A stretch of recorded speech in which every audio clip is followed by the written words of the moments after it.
Good morning, Vespa friends. I want to show you my odometer. So yesterday as I was coming home, I rolled into the garage and I've hit 600 miles exactly. So 600 miles is close enough to 1,000 kilometers that I thought that I would go ahead and do my first service today. So I've got a printout from the service manual on my Vespa GTS 300 HPE. This is showing the oil that's called for. And then down here is the actual scheduled maintenance table. So hopefully you guys can see this, but one is, this is kilometers times 1,000, so 1,000 kilometers. So I is inspect, so inspect it says safety blocks. And there's some debate about what that means, but from what I can gather from some of the conversations on the online forums, safety blocks is essentially all of the key fasteners. So, you know, things like axle nuts or axle bolts, etc. All of the fasteners that would be involved in keeping the bike safe. Inspect throttle control, diagnosis by tool, which is you plug it into to the computer to check, which I'm not going to do. The engine oil filter is a replace. Electrical system and battery inspect. Braking system inspect. Coolant inspect. Brake fluid inspect. Engine oil replace. Hub oil replace. Tire pressure and wear inspect. Vehicle road test inspect. And steering adjust. So what I'm going to show in this video, I think, are the oil change, the engine oil filter, and the rear axle or hub oil, I guess is what they're calling it. So I'm going to replace all of those. So basically, any full synthetic oil that is 5W40. This one happens to be MA. This one's specifically formulated for scooters. Scooters probably shear oil pretty quickly with the small engines that are pretty buzzy.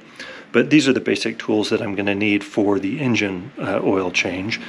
I've got a 24 millimeter shallow socket that will open and close the drain bolt. I've got the channel locks to grab the filter or a little filter thing. We're going to need just over a liter of oil, so going to need 2 of those. And then I have a new filter. This one happens to be the Melosi filter. Okay, so I have a cool bike that's been sitting level on the center stand. And the first thing I'm going to do is check the oil. So this is the oil dipstick. Keep in mind this muffler gets hot, and it's kind of hard to reach in here and access this. It's a really weird design. But you unscrew it, and it comes out. And then we're going to need to wipe it off. And then the challenge is getting it back in, because if you look down in here, there's actually a piece of metal that sort of covers the opening on the inside, and then there's a hole in it. And so getting that dipstick in, you've got to get it at just the right angle. And we're going to want to twist it down so that it's fully seated, and then we're going to back it back out. Nice to do it with a cool muffler. And then we're going to look at the level. So the level here is just a touch above the full mark. So this is the original factory fill, the break-in oil, and it looks like it was just a touch overfilled. And actually on the rear hub, I found the same thing, but we'll look at it next. So I know what my oil level is before our oil change here, and I have been checking it. If you look at the manual, it says to check the oil before every ride. Online, people are saying that these do tend to use a little bit of oil, particularly if you're riding a lot on the highway. So you probably want to check your oil, maybe, every time you fill up with gas or every other time you fill up with gas, until you get a sense of what your engine is kind of doing with the oil. So in terms of the actual oil change, let me grab the camera here and see if we can kind of get under here. There's the oil filter. This is the oil drain plug, and it's a 24 millimeter.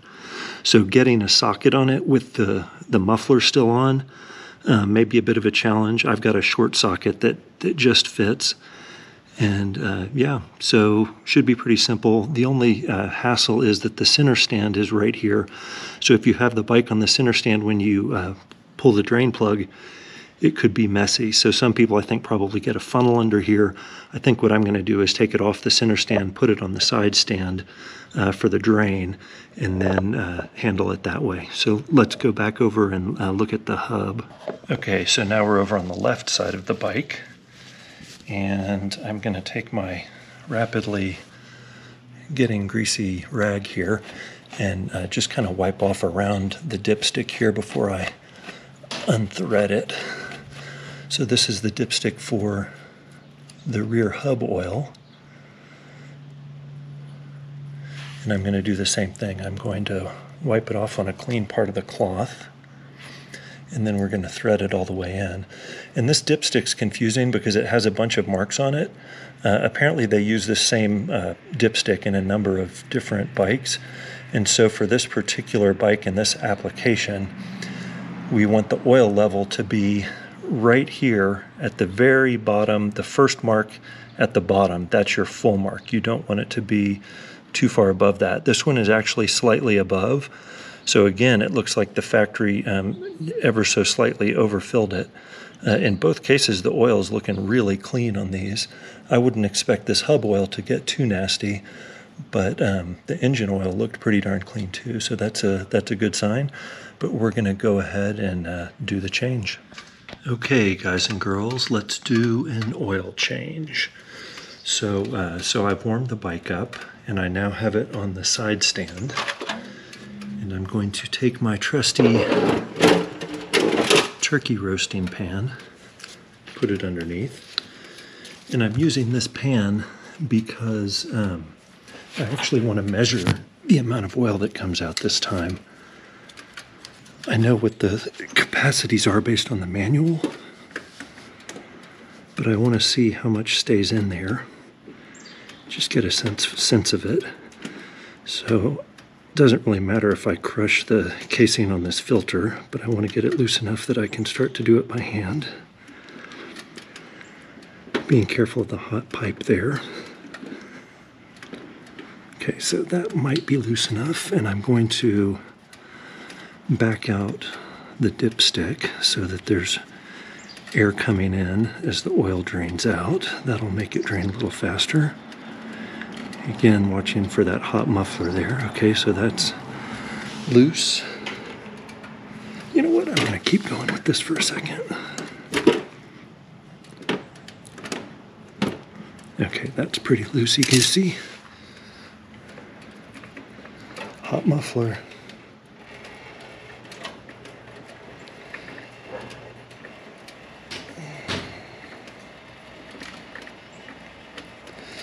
You could take the muffler off. That would make the access easier, but I'm doing it the lazy way. What can I say? So I'm going to let the oil drain out of that filter so we can measure it as well. And if we look at the engine case here, I can see that the gasket is in good condition, and there's no gasket stuck there. You want to make sure that you don't have remnants of gasket or something stuck there that would make it difficult for the filter to have a good seal. So now we're going to put our 24mm socket down in here, get that sucker seated, and loosen the oil drain bolt. Did I get it loose enough? Yeah, there we go. Again, watch for that hot muffler. And I'm doing this for the first time, but I know that there's a synthetic O-ring or rubber O-ring in a little groove on this oil drain bolt. So just like the gasket on the filter, I want to make sure that that thing is seated, and it's seated down in there, it looks like, but it looks like it was on really tight. That thing's mashed very, very flat. Let me grab my towel. Wipe this guy off. So I meant to order an O-ring and I forgot. I do not have a replacement O-ring. I just realized that. I had it in my shopping cart. This one looks like it's in okay condition. I'm a little concerned that it's squished down in there so far. I may end up having to order an O-ring, we'll see. The other thing is I can pull it out, and I bet if I go to the auto parts store I can get an equivalent O-ring. But we shall see. And then there's a little strainer in here. So if I look at this, I've never pulled this out before. I don't know if it indexes to something. I know there's a gasket on the other side, but it's at about 11 o'clock right now. So I'm going to grab that, if I can do it without hitting that hot muffler. Give that a little tug out. There we go. And then we're going to, so there's a little bit of either gasket material. There's actually a little bit of some metal shavings there, which is not particularly unusual, I think, for break-in oil. But I don't know if you guys can see that. There are some of the metal shavings that came off of that screen. So we're going to let this drain for a minute. I'm going to set this down here on my towel and we'll inspect and clean it. I'm going to tilt the bike towards us just a little bit to let the oil drain a little bit more.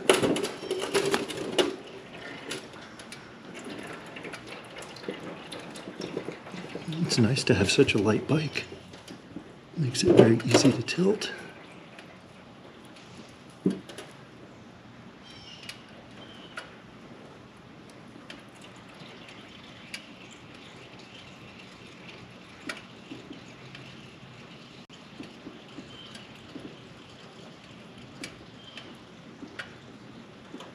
So at this angle I can't see it, but I can hear it. It sounds like it slowed down a little bit. Now I can kind of see it. There's still a little bit of a steady drip there. Shh. Leave it. My dog barking. Oil looks really clean. Not that a visual indication is a good sense of the actual condition of the oil, but it is encouraging that it's not too dark. Okay, I think we got a pretty good amount. Let me make sure I'm still on the stand before I let go. Yep, we're on the stand.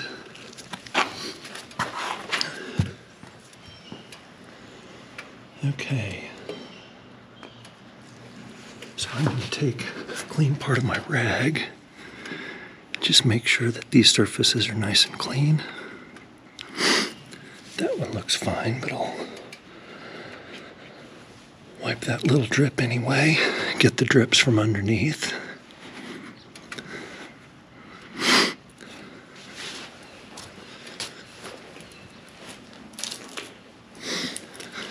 So the oil filter that I have is the Melosi, and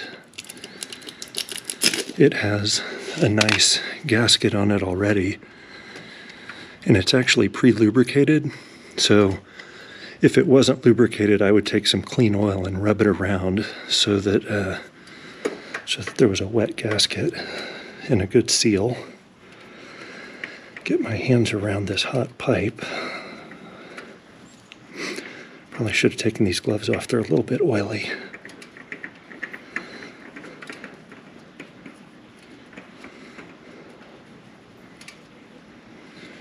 Get our new filter on there. I'm just going to do it kind of hand tight for now and let that pipe cool a little bit more. And then I'm going to come back and tighten it up a little bit tighter. It doesn't have to be super tight. You want the gasket well compressed so that if it contracts and expands a little bit, you won't have a leak. Okay,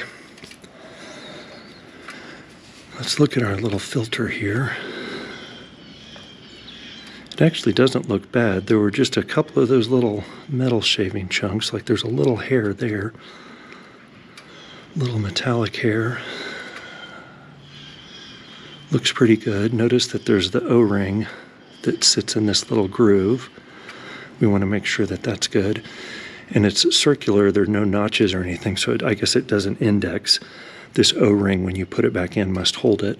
So that 11 o'clock position doesn't look like it was important, but I wasn't sure since this is the first time I've done this.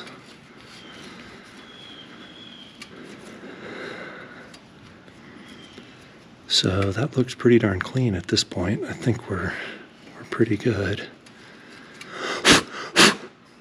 Kind of blow that out. I don't think you could clean it with a solvent or something, but I don't think we really even need to. That's looking pretty good. So I'm going to put it back in that same, roughly that same position anyway. Hi, Sunshine. Then we're going to get this guy. So I'm a little nervous about this O-ring. What I think I'm going to do is put it on and watch it for leaks and go ahead and order some replacements. Whoa! Get that little booger in there. These gloves are kind of slippery now. There we go, got the thread started. Put this guy on there so I've got something to turn. Tighten that back down, hand tight, finger tight. The torque specs on this are 24 to 30 Newton meters. And I actually have a torque wrench, but I think I can also estimate it pretty well just using. So that's kind of just where it starts to stop with the tiniest bit of pressure. So I'm going to go ahead and turn it just a touch more than that. And I think we're probably right at about 25-30 Newton meters with that. And we'll fill it back up and make sure we don't have any leaks. I just grabbed the manual here, and the engine oil capacity is 1.3 liters or 0.34 gallons. The rear hub oil is 250 cubic centimeters. So we're looking for 1.3 liters of oil right now. And then I noticed in this manual, which is the manual that came with the bike, on the scheduled maintenance, it says safety fasteners. The other one had a different word for it. Was like a funny translation, I guess, from Italian. So I think safety fasteners, what I was saying about that line item being all of the fasteners on the bike for things like, wheels, steering, brakes, suspension, all of the things that would be key factors in safety. I think that's correct. Okay, so on with the oil change, 1.3 liters. So before I refill the oil, I actually want to see how much I got out. So almost 150 milliliters. So it looks like about 1 liter 150 came out. So that gives us at least a ballpark idea of what stayed in and what came out. Okay, so one of the nice things about this Motul oil is that it comes with a little built-in funnel. So you pull a little thing here and pull the top up, and this little funnel pops up. And then this lid unscrews, and we've got a nice tiny little funnel. So again, I've never done this before, but I think I should be able to just angle this up and do it without spilling too much. I ended up having the camera in a pretty bad position, didn't I? Let me see if I can change this position. I've got the camera balanced on a stand here, not an actual tripod. Move it over. Maybe that's a better view. Okay. Whoa. So I'm just going to do this slowly, squeezing the bottle. If you were to remove this trim piece and even the muffler, you'd have a little better access in here. There we go. Now I've got it angled in there, and maybe I can squeeze the bottle and get it to flow. Let's see. This is a 1 liter container, so I'm going to do the full liter. And then I'm going to add about another 100 milliliters after this liter, since we got 150 out, and it seemed to be slightly overfilled to begin with.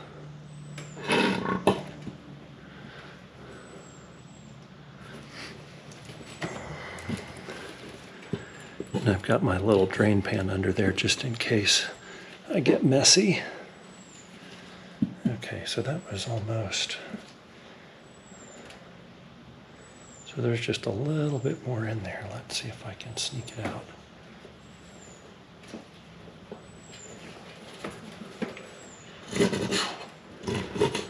Ooh, squirted too hard.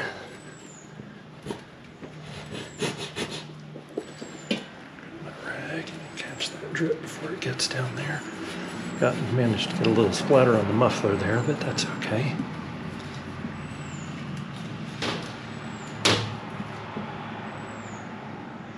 That's pretty much almost all of it. I'm going to let it drain in here with my finger on it, and then I'm going to sneak it over there, pull my finger off, let it drain down in there.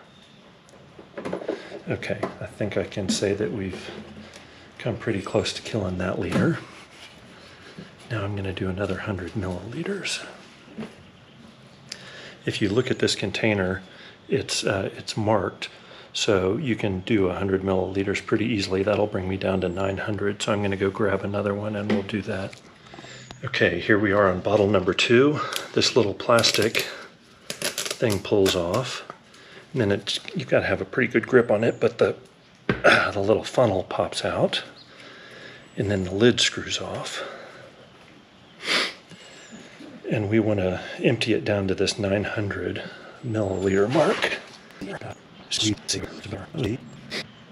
That's right about 900. I may have just been a touch over. Okay, let's check the level here. As you'll probably recall, I just have the filter on hand tight. This thing isn't quite, there's another little drip. This thing isn't quite as hot as it was, so I think I can get my hands in there. In fact, let me take my gloves off so they're not so slippery. Get my hands around here. Make sure that thing's tightened up as tight as I can get it with my hands, except I need to be turning it clockwise. I'm not taking it off. I'm putting it on, right? If I knew my directions, that would help. Okay, that's pretty.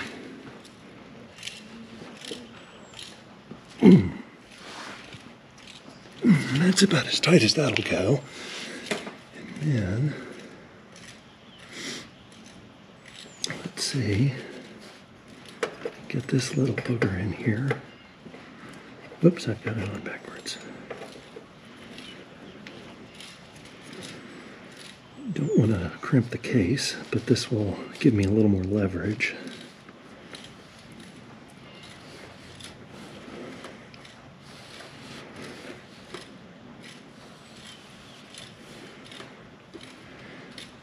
It's just starting to get snug. There. Okay, I don't want to over tighten it, but I think that's pretty good.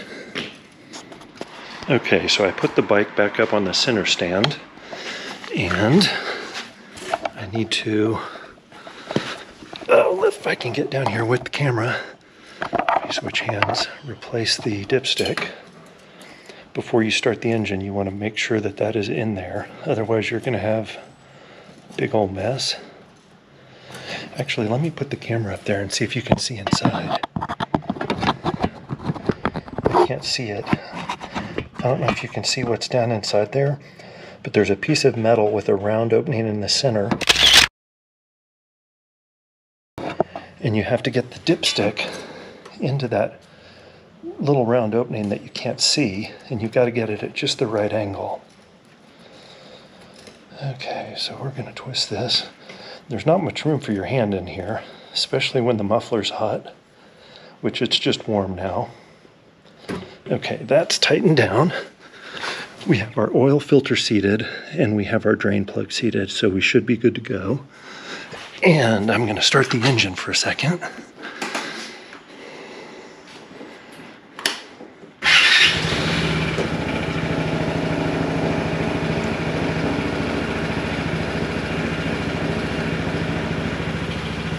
Okay, the oil pressure light came off. That's a good sign.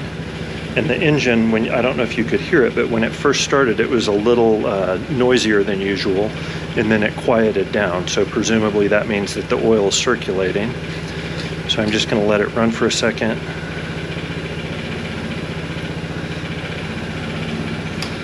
And I'm going to kill it, and then we're going to wait a few minutes and I'll do an initial level check. So while we're waiting for the oil to cool, I thought I'd talk about a couple of other things.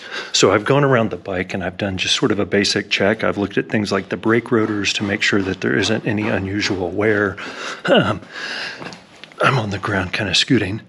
And a bunch of the fasteners. And what you'll notice is at the factory, they put yellow marks on the fasteners so that you can tell if they've backed off of where they were tightened. So in other words, if this is moved, those yellow marks would no longer line up. So you can see it on many of the key fasteners here. So as you do your inspections, obviously that's something to look at with those key sort of safety fasteners. Okay, so I didn't ride it, but I ran the engine for a minute and I've let the oil settle. And we're gonna back out the dipstick here. Get it out and wipe it off. And do our little initial check. I found that when you put it back in, if you get your hand kind of away from you with the tip kind of pointed towards you just a little bit and then go right into the middle, sometimes that seems to be the right angle to get it in there. You want to be careful and not force it in there because that dipstick tip could break off pretty easily in there and then you'd have a real big pain in the butt. Okay, so that's seated all the way. And I'm backing it back out. And let's take a look at our level here. So it looks like we are just kind of right in the middle of the good zone there. So I think that's pretty good as a starting point. What I'm going to do is ride it, and then I'm going to check to make sure that I don't have any leaks around my filter or around my drain plug. And then I'm going to check the level again, and I may top it up so that we're a little bit closer to the full mark starting out. But I'm going to wait and give it a little test ride before I add any more. I think we're in a pretty good spot. Try to wipe some of those splatters. When I squeezed that bottle, I splattered the muffler. Get some of those. Yeah, that was pretty painless, right? Okay, so now I'm going to do the final drive or the hub oil change. And as we looked at before, this is the dipstick for measuring the quantity. It also is the fill hole.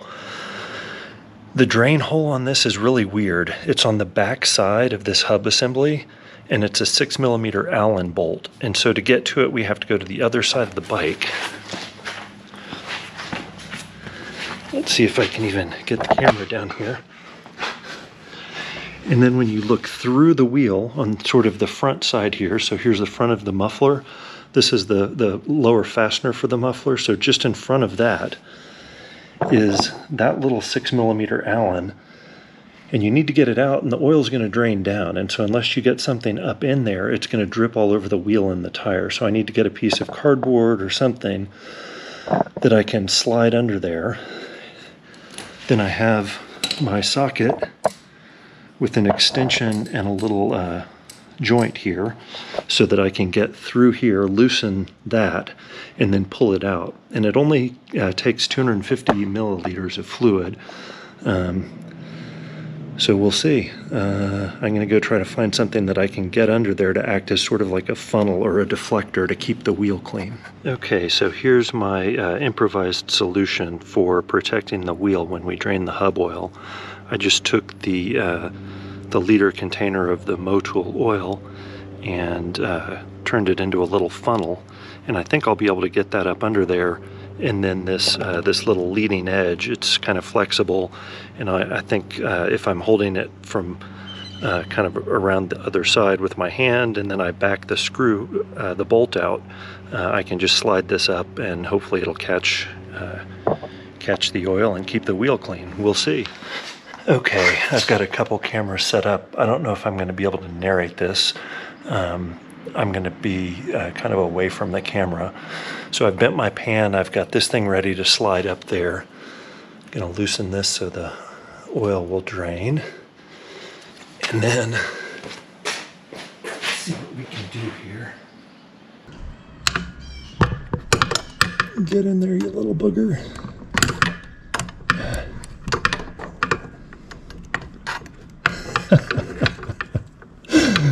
Oh my God. I think brain surgery might be easier than this. No, actually it's not. It's not that bad. I'm just not. I've never done it before and I need to work out the right techniques here. Okay, now I've got a better grip on the funnel. So when this bolt comes out, there's going to be a copper crush washer attached to it. And what I may do is just let it fall down through the funnel and then worry about it later. Okay, there we go. So we've got the oil coming out now. If you guys can see that, I'm going to move this camera a little bit, maybe get a better view. So it's nice, clean looking oil. It looks like my funnel is working. So the round disc that you see just in front of the drain hole is the brake rotor. So that's the other thing. You want to keep that brake rotor clean. You don't want to get oil on there, obviously.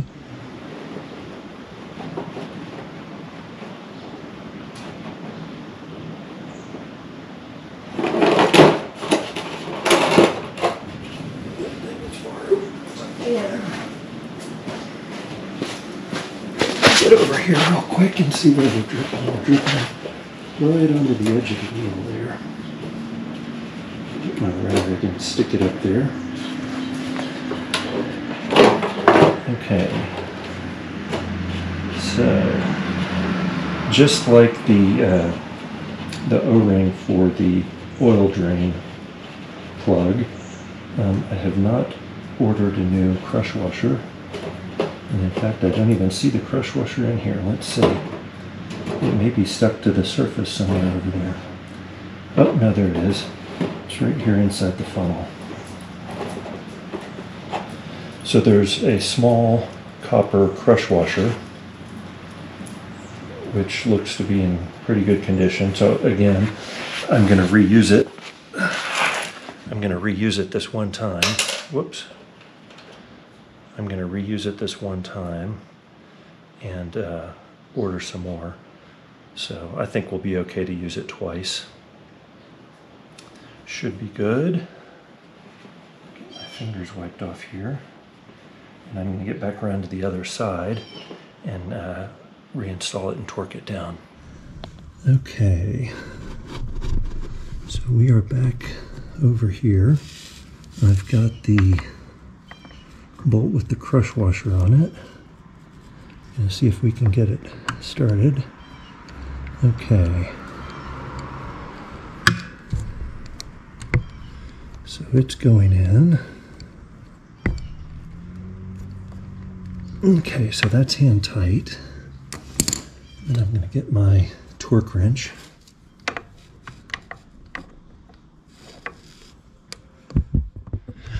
Okay, so this is kind of interesting. I measured what came out, and the total capacity is 250 milliliters, but I only got 150 out in terms of what drained.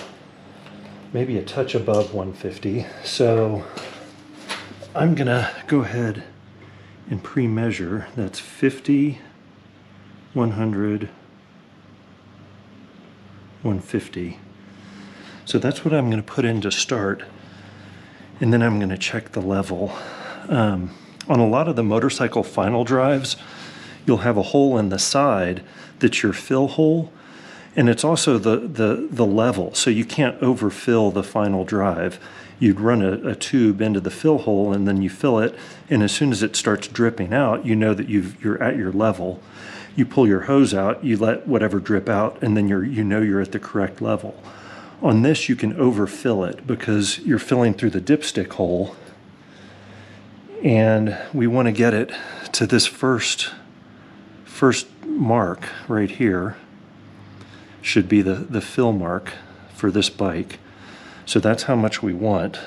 Oh, also notice that this dipstick has a nice fat O-ring here, so you want to make sure that that's on there, that it's seated properly, and that it's clean. That area gets pretty dirty. So that's our fill hole. So I'm just going to set this down here out of the way.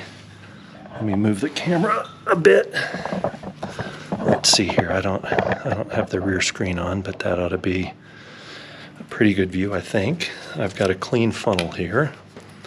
I'm going to angle in here, and then I'm going to pour my 150 milliliters of gear oil in and get it fully seated. Then we'll pull it out and see where we stand. I was conservative with my filling. I don't want to overfill it.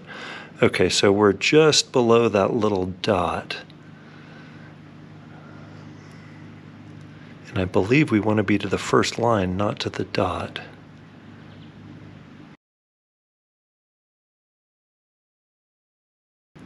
First line is where it was factory fill, so that's what I'm going to aim for. It was actually a touch above it. So let me set this down. I'm going to add probably another 50 mil and then check it again. Okay, so I just added another 50 mil, so that means we've added 200. We got about 150 out, it looked like. Let's see where we stand here. Get that guy seated. Come back out. Okay, so we're not quite up to that first mark. Okay, so that was another 50 mil. So that's a total of 250 that went in. Let's see where we stand. Get that guy well seated. Back it back out.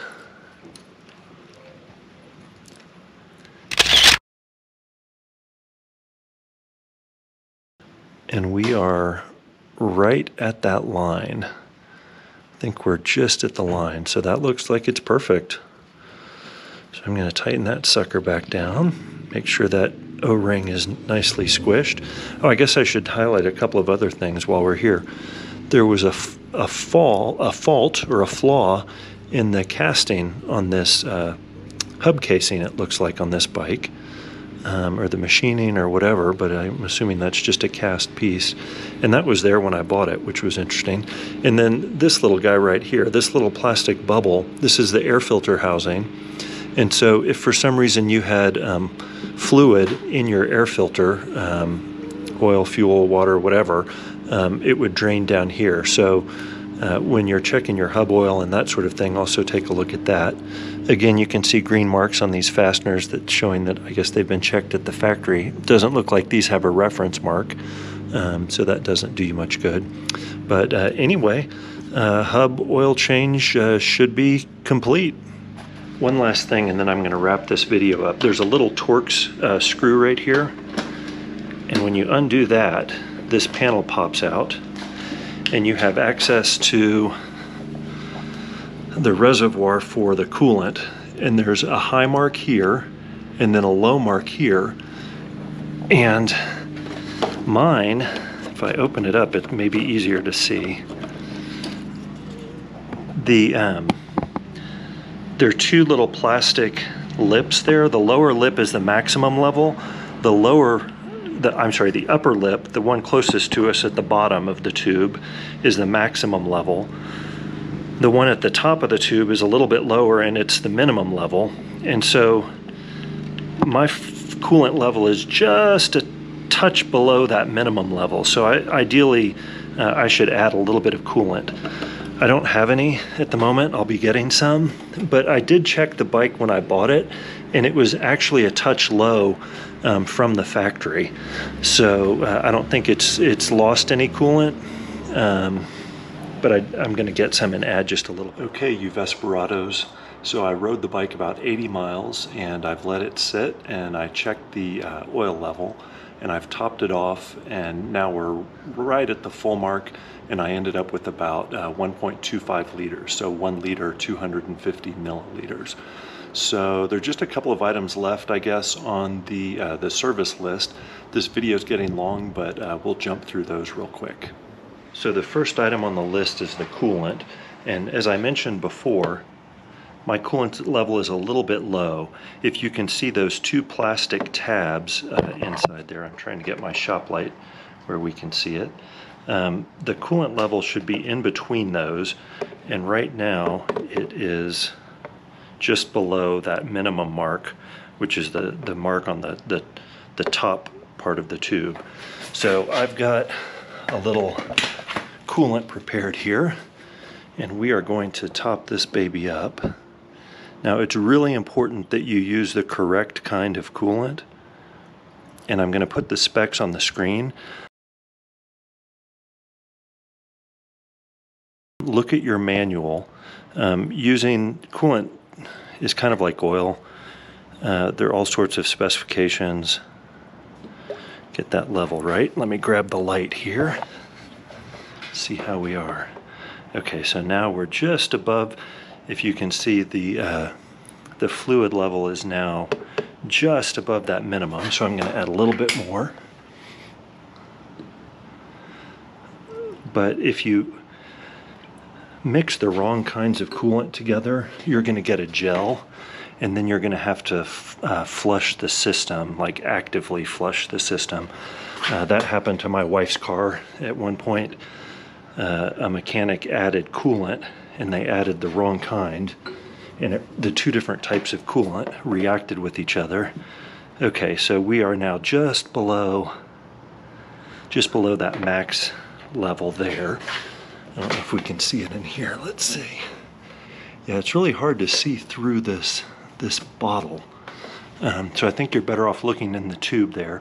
But now we're in between minimum and maximum, so we're good to go on coolant. Okay, so the last thing I'm going to show on this video, because it's getting long, is checking the brake fluid. So left side is your rear brake, right side is your front brake. And then if you look in these two holes, you will see little windows with little indicators, and there's some brake fluid in there. So I'm going to try to get a better picture of that and post it so you can see. But both of these look good, the levels are good, and the fluid looks pretty clear. Good to go on that. The other items to check would be throttle, which would be the throttle cable to make sure that it's adjusted properly, going to the engine under the seat, and the battery and electrical system. You can check the charge and everything there. These just pop out with those T25 Torx. So that's a wrap for now. The video was a little bit longer than I thought it might be, but hopefully it's useful for you. You can skip through it with the chapters and go to the section that you want. If you like it, give me a thumbs up. Happy scooting. I will talk to you guys later.